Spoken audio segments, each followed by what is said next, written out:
Assalamualaikum warahmatullahi wabarakatuh. Para petani di seluruh Nusantara, apa kabar? Semoga kabar Anda baik-baik saja.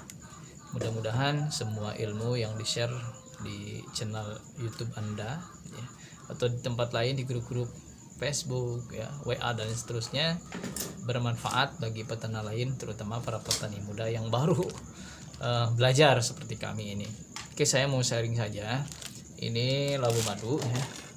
Labu madu soal benih ya, cukup lama kami menanti benih itu dan sekarang kebagian ya beberapa untuk kita kelola, kita bagi-bagi ya. Gak tahu tuh benih itu kemarin ya agak susah didapatkan. Oke, sekarang mau bahas soal kenapa benihnya itu harus tersertifikasi ya, harus dari benih yang asli atau original atau apa ya disebutnya ya seperti itu. Harus benih yang memang benar-benar berasal dari perusahaan yang sudah ternama lah, sudah punya nama. Kenapa?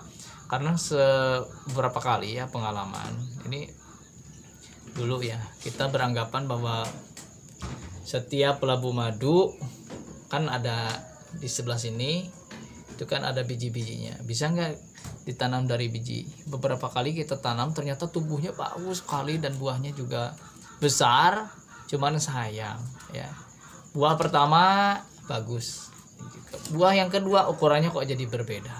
Nah tentunya kalau berbeda seperti itu harganya akan menurun.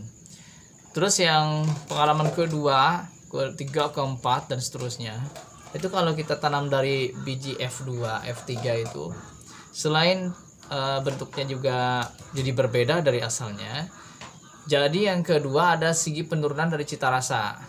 Istilah orang Sunda tuh jadi cangor itunya labunya ya rasanya.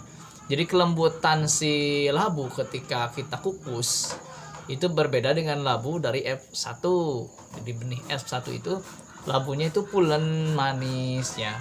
Kalau F2 dan seterusnya labunya memang mungkin ukuran besarnya itu lebih dari ini, tapi tingkat kemanisannya mulai berkurang dan tingkat kelembutan dari tekstur buah di dalamnya itu menjadi semakin berkurang ya. Istilah Sunda itu mangkel atau cangor lah ya. Tuh. Nah, saran kami kalau Anda belum menemukan bibit ya, belum mendapatkan bibit yang tepat, lebih baik jangan dulu menanam karena nantinya juga kita akan rugi. Bibit yang kualitasnya rendah nanti akan menghasilkan buah yang rendah, harganya pun akan rendah pula.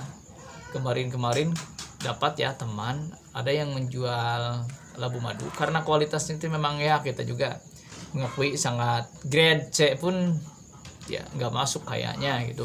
Itu dihargai oleh pasar itu hanya berapa, 3.000 ya, 3.000 rupiah, 3.000 rupiah, sementara modal tanam tuh berapa, jadi nggak balik modal. Nah itu janganlah kita capek-capek lantas hasilnya juga kita hanya capek doang ya. Lebih baik kita nunggulah sebentar, kita cari infonya di grup-grup Facebook, grup-grup labu atau beternak. Tunggu sebentar saja dulu ya, sabar aja dulu. Nanti setelah dapat baru kita tanam. Siapkan aja lahannya ya, diperbaiki aja lahannya dulu. Insya Allah bibit ini akan ada, cuman ya dibatasi ya, terbatas. Jadi kita harus cepet-cepet kalau ada info bibit, kita harus gercep lah, cepat gitu. Terus yang kedua kita juga harus tahu minimal lah ada kenalan lah ya, kenalan yang amanah yang bisa kita pesan bibitnya ya, satu paket 1.000 benih untuk berapa orang gitu kan, lebih aman seperti itu. Nah, karena kita nggak tahu, kita sendiri ya, saya sendiri nggak tahu siapa sih yang distributor bibit ya, bibit yang bener tuh yang mana sih, saya sampai saat ini juga belum tahu gitu ya. Alhamdulillah kita sudah dapatkan benihnya, cuman untuk kalangan sendiri ya, grup sendiri Najafam Berkah untuk ya sekitaran 14 orang petani ya, itu memang belum cukup ya, kita harus berjuang mencari bibitnya. Nah saran saya yang tadi, jangan lupa kalau memang belum dapatkan bibit Jet Green dari distributor Enza Zaden, dan yang distributor lain yang terpercaya, lebih baik tahan aja dulu ya, tahan aja dulu. Namun catatan bagi Anda juga, bagi Anda yang mau juga bereksperimen menggunakan bibit dari yang lain, silakan mencoba, tapi jangan banyak-banyak. Kita beli aja misalkan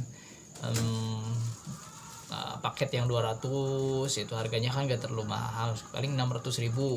Jangan yang 1.000 ya, jangan yang 1.000. Kalau misalkan kita tanam 200 kan cukup dengan 600.000. Kalau yang 1.000 itu kan 3 juta ya. Order aja sedikit, kalau bisa order lebih dikit lebih bagus, 50 misalkan. Bisa order 50 boleh ya, kalau dibolehkan order aja yang sedikit aja dulu, tanam aja dulu. Kalau kualitasnya udah tahu ya kita bisa order lagi yang kedua, jangan banyak lagi ya. Ini untuk sekedar perbandingan ya.